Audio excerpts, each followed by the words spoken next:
12 verse 7 to 9. Revelation chapter 12 7 to 9. 하늘에 전쟁이 있으니 미가엘과 그의 사자들이 용과 더불어 싸우리세 용과 그의 사자들도 싸우나 이기지 못하여 다시 하늘에서 그들이 있을 곳을 얻지 못한지라.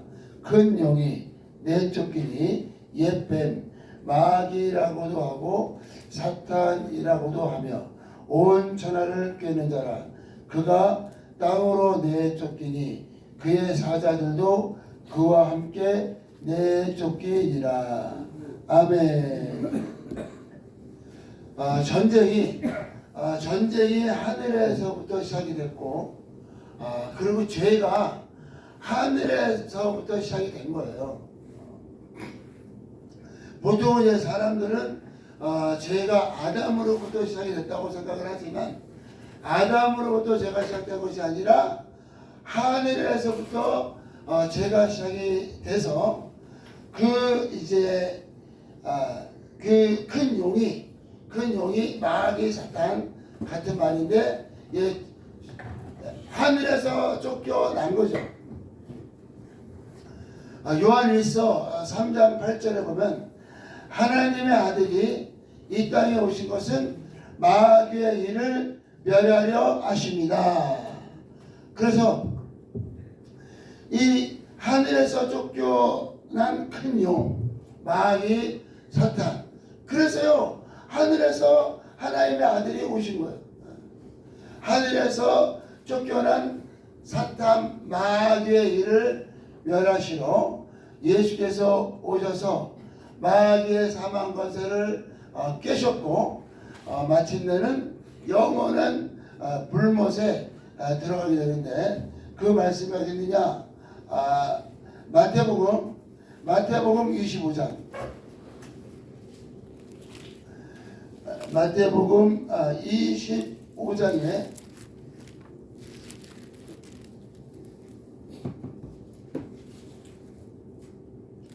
25장 41절. Matthew chapter 25 verse 41. 또 왼편에 있는 자들에게 이르시되 저주를 받은 자들아 나를 떠나 마귀와 그 사자들을 위하여 예비된 영원한 불에 들어가라. 여기 영원한 불이 불못이고요, 그게 지옥인데 누구를 위해서 예비됐는가? 마귀와 그 사자들을 위하여 예비가 됐다는 거죠. 그러니까 결국은 하나님의 아들이 이 땅에 오신 것은 마귀의 일을 멸하려 하십니다. 그래서 포커스가 하나님의 아들의 포커스가 마귀를 멸하는 데 포커스가 맞춰져 있어요. 그래서 그 일이 시작되기 위해서는 이 땅에 오셔야 되잖아요. 이 땅에 딱 오시니까 이 마귀가 헤롯 왕의 이 마음을 격동시켜 가지고 예수님을 죽이려고요 2살 밑으로 다 죽여버려요. 왜 그러냐? 이 마귀가 비상이 걸린 거예요. 왜? 하나님의 아들이 오셨기 때문에. 하나님의 아들이 오셨기 때문에 마귀가 총 비상이 걸려서 예수님을 찾을 길이 없으니까 헤롯이 예수님을 어떻게 찾아요?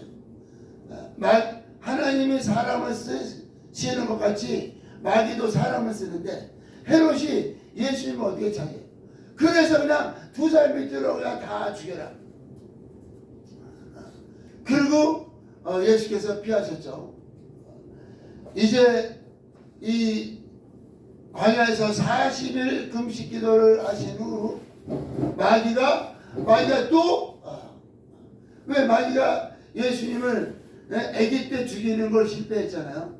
그러니까 이제는 예수님이 가장 약할 때 40일 금식 기도를 했으니까 가장 육체가 약할 때 육체로 또 예수님을 이제 시험하는 거죠.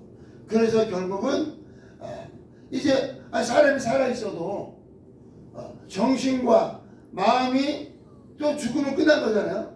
왜 또 예수님을 그렇게 시험 3번씩이나 시험을 했지만 예수께서 하나님께만 경배하고 떠나가라 했을 때 마귀가 더 이상 예수님을 이제 시험하지 못하고 예수께서 사역을 시작하셨습니다.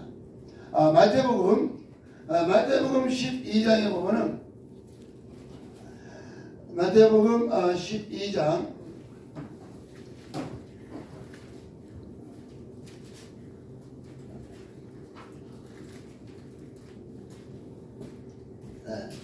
12장 29절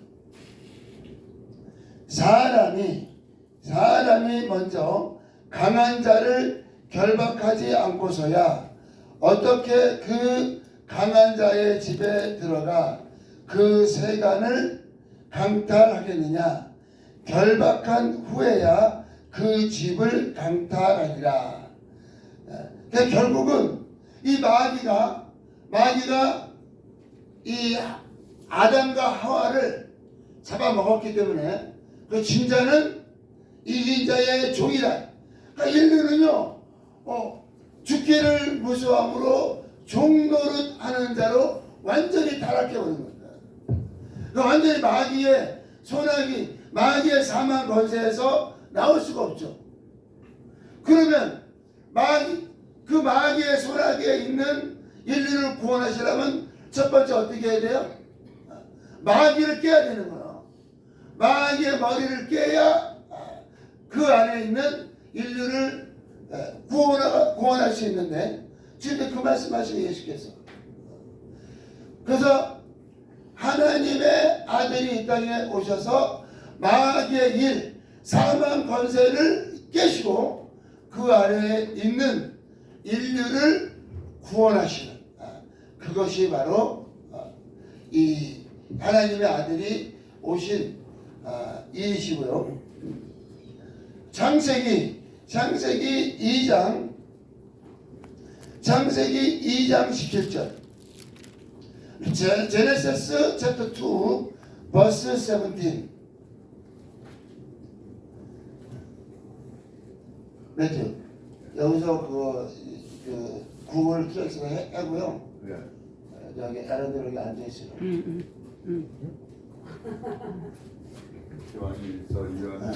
2장 17절 선악을 알게 하는 나무의 열매는 먹지 말라. 내가 먹는 날에는 반드시 죽으리라 하시니라. 그러니까 첫 번째 아담에게 주신 계명이에요. 선악과를 먹지 말라. 선악과를 먹지 말라 계명을 딱 아담이 받으니까 누가 덤벼들어요? 마귀가 그냥 바로 덤벼들잖아요. 뱀이 마귀가 바로 덤벼들어서 먹어도 죽지 않는다. 그러니까 먹어버린 거예요. 그래서 영이 타락하니까 생각과 마음과 삶이 타락을 하죠. 그래서 모든 인류가 타락을 하니까 하나님께서 물로 심판하실 때에 노아의 8 패밀리만 살려줍니다. 노아의 방주. 그 후로 하나님께서 이제 아브라함을 부르신 거죠. 아브라함을 부르셔서 창세기 12장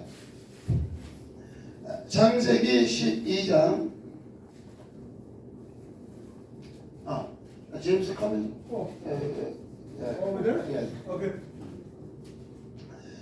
창세기 12장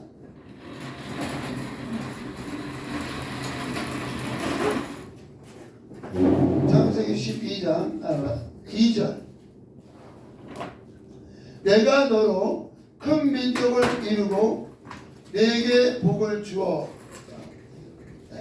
내 이름을 창백케 하리니 너는 복이 될지라. 그러니까 아브라함으로 말미암아 복의 근원이 되시는 예수께서 오시는 계획을 아브라함에게 세우시고 아브라함에게 이제 언약을 언약. 그 언약이 뭐냐?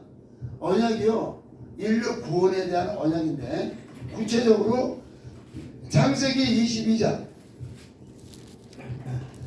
창세기 22장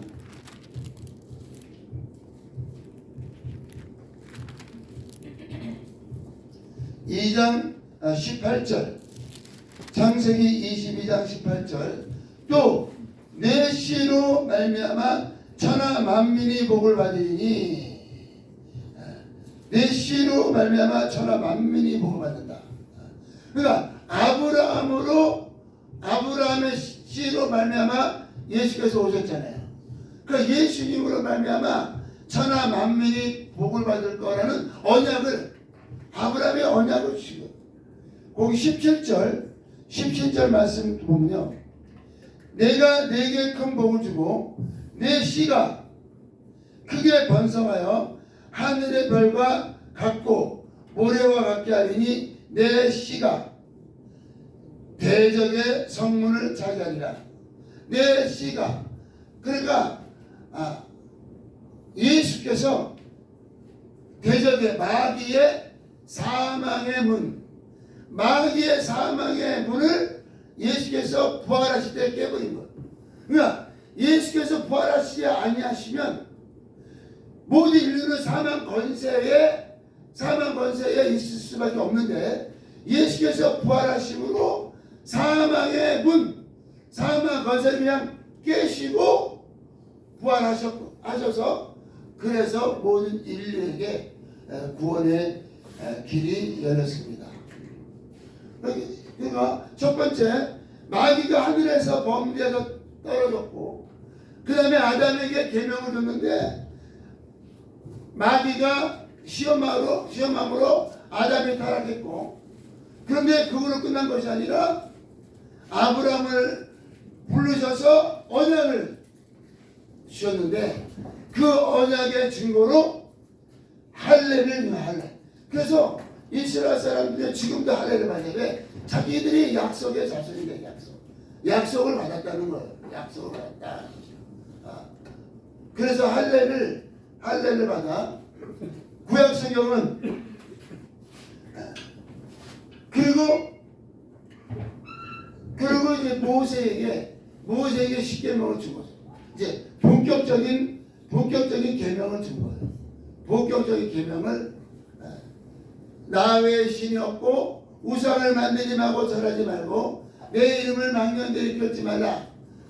안식일을 거룩하게 지켜라. 내 부모를 공경하라. 살인하지 말라. 간음하지 말라. 도둑질하지 말라. 거짓 증거하지 말라. 탐내지 말라.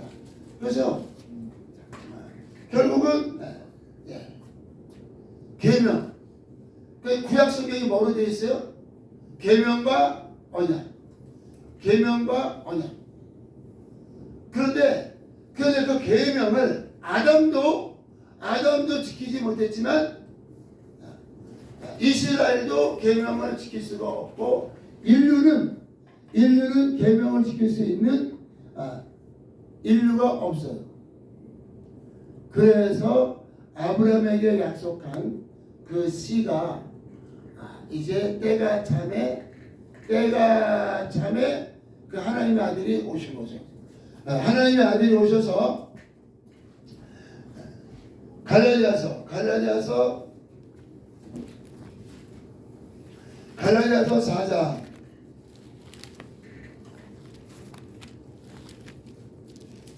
갈라디아서 4장 4절부터 5절까지 때가 찼어, 그죠? 아브라함을 부른 후로 2000년이 찬 거예요. 때가 참에, 갈라디아서 4장 4절 5절, 때가 참에 하나님이 그 아들을 보내사 여자에게서 나게 하시고 율법 아래 나게 하신 것은, 그러니까 사람이 사람이 여자에게서 나왔잖아요. 그리고 율법 아래에 나왔죠. 이방인들은 율법이 없어도 자기의 양심이 율법이니까. 그러니까 이방인은 양심으로 살고 이스라엘은 율법으로 사는데, 근데 양심으로 자유한 자가 없다는 거죠. 어떻게 양심으로 자유해요? 사람이 자기 안에서 떠오르는 죄가 있다는 걸 알기 때문에 사람은요 양심으로 자유할 수가 없고, 그 율법으로도 자유할 수 없죠. 율법을 지킬 수 있는 사람이 없기 때문에. 그래서 5절에 율법 아래에 있는 자들을 속량하시고, 그러니까 율법 아래에 있으면 심판을 받게 된다는 거예요. 심판을 받게 되니까 거기에서 자유해야 돼요. 그리고 하나님의 아들의 명분을 얻게 하려 하십니다. 그러니까 구원의 내용이 두 가지입니다. 첫 번째는 율법 아래에 있으면 안 돼요. 율법 아래에 있으면 어떻게 되냐? 내가 끊임없이 정죄를 받고, 그리고 내가 다른 사람 정죄하다가 끝나. 율법 아래에 있으면 그래요. 그래서 율법으로부터 우리가 자유해야 돼요. 그리고 양심으로부터 자유. 어떻게 율법과 양심으로부터 자유할 수 있습니까? 그것은 율법을 완성하신 분이 예수님. 예수님이 율법의 완성이 되시고, 예수께서 우리의 죄를 십자가에서 다 사하셨다는 것을 믿는 거예요. 그 믿음 안에 있을 때 믿는 자는 정죄함이 없나니 생명의 성령의 법이 죄와 사망의 법에서 우리를 해방했습니다. 아멘. 그 사람들은 끝까지 그 율법으로 살고 싶어해요.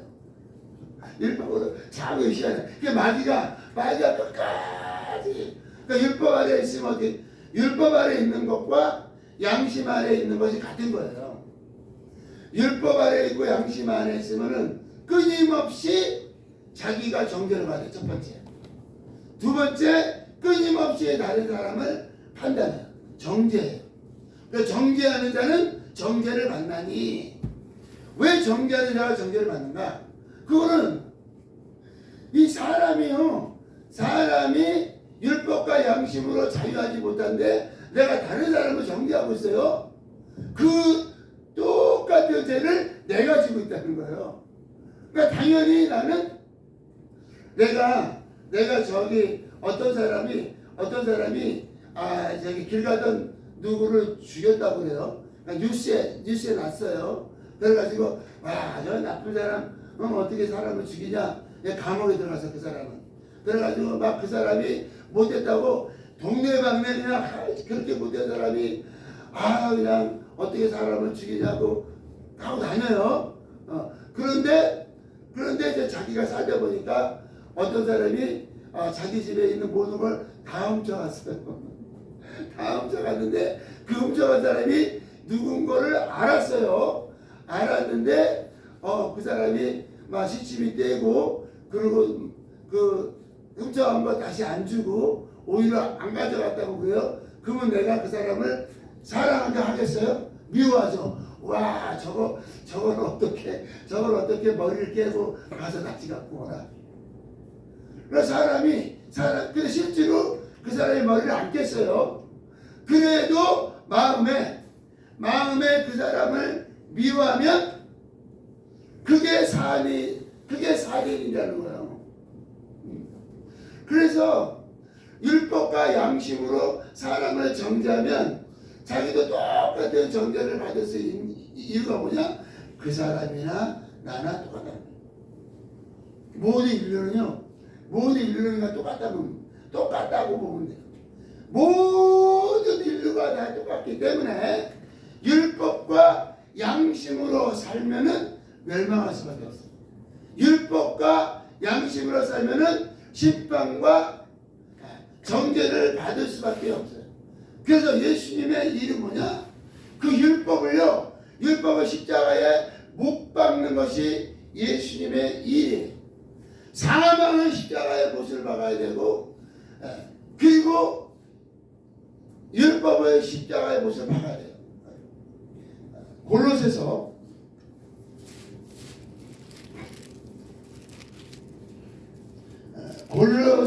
2장 14절. 우리를 거스리고 불리하게 하는 법 조문으로 쓴 증서를 지으시고 제하여 버리사 십자가에 못 박으시고. 십자가 왜 우리를 거스리고 불리하게 하냐? 우리가 연약하기 때문에요. 연약하기 때문에 율법을 딱 빼내면 우리는 다 그래서 이 불리하죠. 율법 아래 쓰면 불리하다. 지금 한국의 대통령도 법 아래 딱 쓰니까 막 벌벌 떨죠. 막 와, 벌벌 떨죠. 막 대통령도 벌벌 막 떨고 제1야당 누구야? 야당 대표도 막 벌벌 막 법 아래 쓰니까 막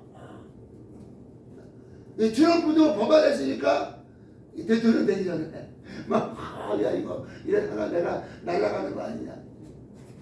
법 아래 쓰면은 자유할 수가 없어요. 그래서 그 법으로 살지 않고 갈라디아서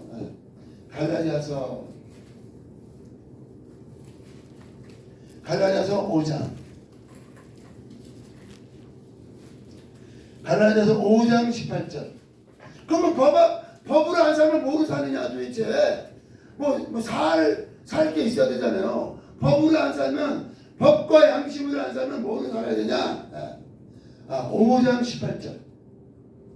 너희가 만일 성령의 인도하시는 바가 되면 율법 아래 있지 아니하니라. 아멘. 그래서 성령의 인도함 받으라는 거예요. 성령의 인도함을 받으라. 성령의 인도함을 받는 것이 바로 성령의 법으로 사는 거예요. 근데 성령의 법으로 살지 않으면 사람들은 다 율법과 양심으로 살게 되어 있어요. 그래서 예수님이 성령을 받으라. 이것이 바로 세 계명이 세 계명. 첫 계명이 뭐라고요? 첫 계명이 선악과를 먹지 말라. 그리고 십계명이 첫 계명이에요. 첫 계명으로는 생명을 얻을 수가 없어요. 첫 계명으로 생명을 얻을 수 없으니까 첫 언약을 주셨고 첫 언약의 자손이 예수님이에요. 그래서 처녀가 잉태하여 아들을 낳으니 그 이름을 임마누엘이라 하라. 그 아들이 오셔서 첫 계명을 지키지 못하는 인류를 구원하기 위해서 십자가에서 죽으신 거예요. 그래서 첫 계명과 첫 언약이 예수 그리스도의 초림으로 완성. 그래서 예수님은 다 이뤘다는 거예요. 다 이뤘다. 완성. 첫 계명과 사람이 완성할 수 없는 계명을 예수께서 오셔서 율법의 마침이 되시고 율법의 요구를 이루시고 율법의 완성이 되신 로마서 8장 말씀입니다. 로마서 8장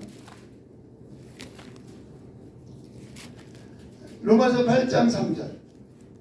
로마서 8장 3절이 굉장히 중요해요. 요거를 이해하면은요, 내가 율법과 양심으로 살아야 되나, 아니면 내가 성령의 인정을 받아야 되나, 그걸 내가 알 수 있게 돼요. 로마서 8장 3절. 율법이 육신으로 말미암아 연약하여 할 수 없는 그것을. 그러니까 육신이 약하기 때문에 율법만 갖다 대면 사람은 다 심판을 받아야 돼요. 그러니까 결국은 모세도 심판을 받아서 가나안에 못 들어갔죠. 율법으로 딱 보니까 어이 모세 야 너 안 되겠다 야 너는 여기까지다. 그러니까 율법이 거룩하고 의로운데 그런데 왜 안 돼요? 사람이 연약하기 때문에. 모세가 연약하죠. 200만을 광야에서 40년을 인도했으니까 얼마나 머리가 아팠겠습니까? 말이나 잘 들어야지. 말도 제대로 안 듣습니다. 그러니까 막 너무나 힘들고 내가 이 백성을 낳았습니까? 왜 이 사람들을 데리고 광야로 40년을 통과하게 하십니까? 하고 불평하고 아유 모세도 너무 힘들었어요. 그래서 8장 3절에 율법이 육신으로 말미암아 연약하여 할 수 없는 그것을 하나님 하신다는 거야. 하나님 어떻게 하시냐? 하나님 어떻게 하시냐? 죄로 말미암아 자기 아들을 죄 있는 육신의 모양으로 보내사 육신의 죄를 정하시고 예수님을 하나님의 아들이 육신으로 오셔가지고 세상 죄를 예수님이 짊어지시고 십자가로 올라가게 하신 거예요. 그러니까 죄를 지을 수 없는 게 아니라 죄를 지을 수밖에 없는데 그 죄를 하나님의 아들이 계속하게 하셨다는 거예요. 그러니까 어린아이들은 사고를 치죠. 옆집에 유리도 깨고 또 친구랑 놀다가 친구 이도 깨고 매튜 친구 이 몇 개 깼어? 뭐야? 친구 이 몇 개 깼어? 그래. 제가 싸움을 잘해야 되나? 근데 원래 애들은 그러는 거예요. 그러면 그 아들이 옆집에 가서 유리를 깨면 누가 갚아요? 엄마가. 그러니까 원래 애는 사고 치는 게 정상이다. 인류는 사고 치는 게 정상이에요, 정상. 그러니까 사람을 뭐라 그러면 안 돼요. 왜? 사고 치는 게 정상이에요. 그래서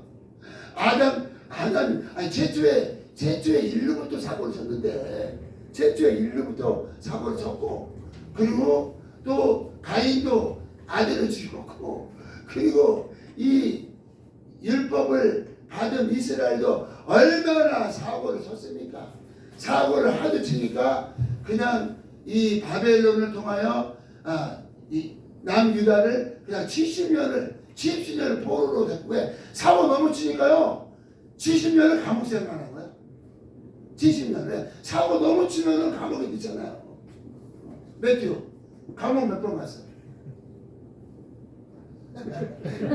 너 카운팅은? 너 카운팅. 네, 카운트가 안 되는 거예요. 왜? 사고를 그러니까 사람이라는 거를요, 다른 사람과 나를 기대하면 안 돼요. 다른 사람과 나를 기대하면 어떻게 되는지 알아요? 율법과 양심으로 끊임없이 정죄하게 돼 있어요. 그러니까 다른 사람과 나를 기대하지만 내가 원래 이렇구나. 내가 원래 그럼 어떻게 사냐 이거 큰일 났네. 그래서 하나님의 아들이 십자가에 못 박혀 죽으신 거예요. 그래서 성령을 주셨습니다. 성령이 오셨네. 성령이 오셨네. 내 주에 보내신 성령이 오셨네. 이 기쁜 소식을 온 세상 전하세. 성령이 오셨네. 성령이 오셨네. 성령이 오셨네. 내 주에 보내신 성령이 오셨네. 이 기쁜 소식을 온 세상 전하세. 성령이 오셨네. 아멘.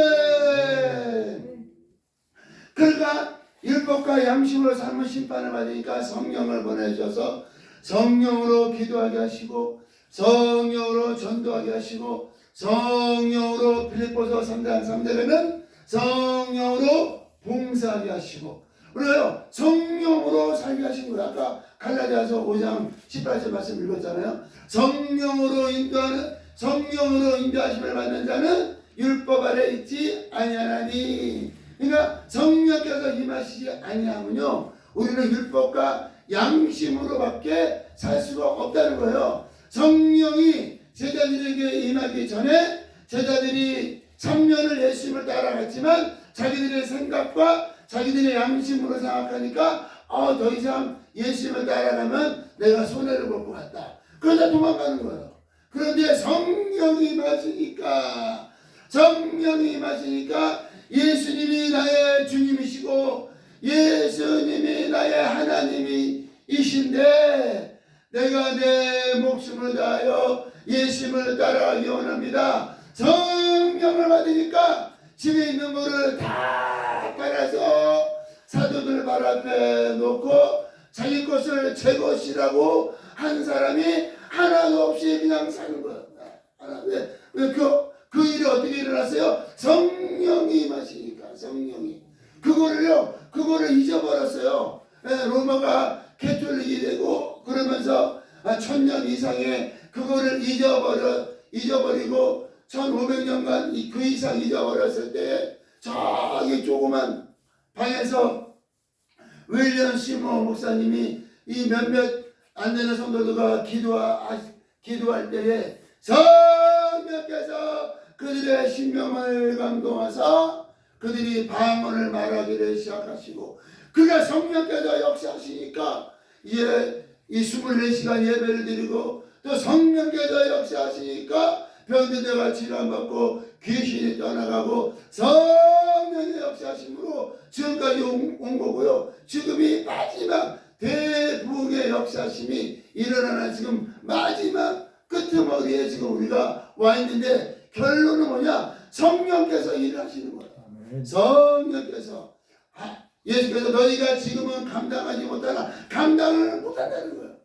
우리가 성령을 받지 않으면요 양심과 율법으로밖에 살 수밖에 없어요. 그러니까 너희가 지금은 감당하지 못하나 성령이 임하시면 성령께서 너희를 진리 가운데로 인도하시고 내가 말한 모든 것을 생각나게 하시리라. 그래서 성령을 받아야 성령으로 충만하시고요. 사람은 연약한 존재예요. 그래서 율법과 양심으로 생명을 얻을 수 없고 우리는 예수의 보혈과 성령의 인도함을 받아야 영원한 생명을 얻을 수가 있고 또 다른 사람들을 생명의 길로 인도할 수 있어요. 그런데 이러한 말씀을 알지 못하기 때문에 내가 예수를 믿고 기도하고 열심히 있어도 그 열심으로 사람을 정죄해. 그 열심으로 사람을 심판해. 그 열심으로 그냥 그러니까 예수를 믿어도 내가 믿는 게 뭐를 믿는 거라는 걸 몰라. 그러니까 마귀는 사람을 간단하게 그냥 생각만 잡으면 끝나는 거야. 그래서 예수께서 너희가 깨달음이 이렇게 없느냐? 진리를 알지니 진리가 너희를 자유케 하리라. 하나님이 선포하신 은혜와 진리를 밝히 알아야 해요. 밝히 알지 못하면 마귀에게 속을 수밖에 없어요. 예수님도 마귀가 예수님도 시험하려고 달려드는데 우리가 대충 어영부영 알고 신앙생활 하면은 이게 되겠어요? 안 돼요, 안 돼. 아무리 열심히 있고 금식하고 그래도 오히려 그게 하나님을 대적한다니까. 왜? 모르면. 사도 바울이 얼마나 율법에 열심히 있고 얼마나 그가 하나님을 사랑하고 얼마나 그가 영리하고 얼마나 바리새인 중에 바리새인데 결국 그가 뭐를 해요? 그게 하나님을 대적하잖아. 사울아 네가 왜 나를 왜 대적하느냐? 주여 주가 누구시니까 네가 핍박하는 예수다. 똑같아요. 지금 예수를 믿는 사람이 얼마나 많아요. 근데 예수를 믿는 사람이 그 제도를 알지 못하면 그냥 싸우다 끝나는 거예요. 정죄하다 끝나고 싸우다 끝나고 교회가 교회가 막 박살나죠. 교회가 박살나고 장로가 목사님을 내어 쫓고 막 난리가 나요. 왜? 그 장로가 눈으로 보니까 목사가 한 분 없는 거예요. 우와 어떻게 장로가 목사를 심판하네, 정죄하네. 우와 그게요 그 사람이 똑똑한 게 아니라 마귀한테 속는 거예요. 목사가 뭐가 잘나서 하나님이 쓰시는 게 아니에요. 그냥 똑같은데 그냥 직분이 목사지. 목사는 무슨 금딱지를 달고 뭐 장로님은 뭐 은딱지를 달고 그런 거 다 똑같아. 그러니까 목사님도 성도들을 정죄하면 안 되고 또 성도들도 목사를 정죄하면 안 됩니다. 똑같으니까. 그러니까 성도들은 목사님을 불쌍히 여기고 또 목사도 또 성도들 불쌍히 여기고. 왜? 다 불쌍해. 불쌍해서 인류가 불쌍해서 하나님께서 아들을 보내사 그 아들로 말미암아 인류의 모든 죄를 짊어지시고 십자가에 못 박혀서 그 모든 것을 끝을 내시고 그걸로 끝나는 것이 아니라 성령을 우리에게 부어주셨고 이제 마지막 때는 우리가 성령으로 충만하여 하나님의 사역과 사명을 감당하고요. 예수께서 다시 오실 때에 우리가 첫째 부활에 참여하는 거예요. 그러니까 예수님이 다시 오시는 거. 예수님이 다시 오시는 거를 새 언약이라고 해요. 새 언약. 그러니까 오늘 제가 4가지를 말씀드렸어요. 첫 번째, 첫 계명과 첫 언약. 새 계명과 새 언약. 요게 바로 성경이에요. 성경은 첫 계명을 지키지 못한 인류에게 아들을 주신 것이 새 언약, 첫 언약. 그리고 이제 그 하나님 아들 예수께서 첫 계명을 완성하시고 우리에게 주신 것 계명이 성령을 받으라는 거예요. 성령을 받으라는 게 이게 계명이에요. 성령을 받아도 되고 안 받아도 그게 아니라 성령을 받아야 되는 거예요. 성령을 받아야 새 계명. 내가 너희를 사랑하는 것에서 서로 사랑. 어떻게 우리가 예수님의 사랑한 것처럼 사랑합니까? 그거는 새 계명. 성령을 받아야 되는 거예요. 성령을. 그래서 그러면 새 언약은 뭐예요? 우리가 이제 새 계명으로 살면은 얼마나 핍박을 받습니까? 핍박을 받고 감옥에 갔고 목이 잘리고 십자가에 못 박히고 하니까 그 성도들이 뭐라 그래요? 그 새 계명으로 살다 보니까 엄청난 핍박과 어려움이 있으니까 뭐라 그래요? 마라나타 아멘 주 예수여 오시옵소서. 그 새 언약 예수님이 오신다는 거예요. 다시 재림하신다. 재림. 그래서 초대교회 성도들의 소망은 뭐였냐면 예수님이 속히 오신다. 예수님이 속히 오신다는 믿음이 있기 때문에 집에 있는 거 다 판 거예요. 예수님이 속히 오신다는 믿음이 있기 때문에 목숨을 다해서 복음을 증거해 속히 오신 그것이 바로 새 언약이에요. 이 언약 예수께서 다시 오신다는 그 언약을 든든히 하시고 이 땅의 소망을 이 땅의 마음을 빼앗기지 마시고 신랑 되시는 예수님이 다시 오실 때에 우리가 호련히 변화를 받아 공중에서 예수님과 혼인잔치에 참여하고 천년 왕국에 하나님의 영원한 집에서 영원한 생명과 건세가 차고 넘치시기를 예수의 이름으로 축복합니다. 아멘. 기도하겠습니다. 손 들으시고 함께